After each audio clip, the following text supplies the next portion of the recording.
Yes, of course. The Alabama race is in the national spotlight because of Republican candidate Roy Moore. Moore has denied several allegations of sexual misconduct when he was in his 30s, involving women who were teenagers at the time, including one who was 14. I do not know them. I had no encounter with them. I never molested anyone. Moore's opponent is Democrat and former prosecutor Doug Jones.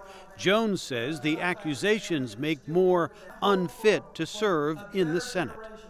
It is crystal clear that these women are telling the truth, and Roy Moore is not. In the final days of the campaign, President Donald Trump spoke on Moore's behalf at a rally in neighboring Florida. And we want jobs, jobs, jobs. So get out and vote for Roy Moore. Do it. Do it. Trump had earlier withheld his support, but now Moore is emphasizing his support for the president's agenda. And it means something special. It means that we're going to see if the people of Alabama will support the president and support his agenda in Washington by electing somebody that's not part of the establishment there. Democrat Jones says Moore's character is at issue. We know who we are, Alabama. We know who we are. This is an election to tell the world who we are and what we stand for.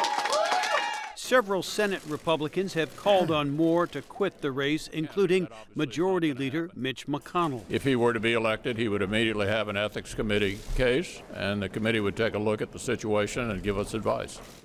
Two prominent Democrats recently announced they are resigning over allegations of sexual harassment, and Republicans like Senator Lindsey Graham worry that Moore's election could be politically damaging to his party in the long run. Roy Moore, if he does win, is the gift that keeps on giving in terms of Democratic politics. A Moore victory in Alabama could boost turnout among voters on behalf of Democrats in next year's congressional midterm election, says analyst Bill Galston.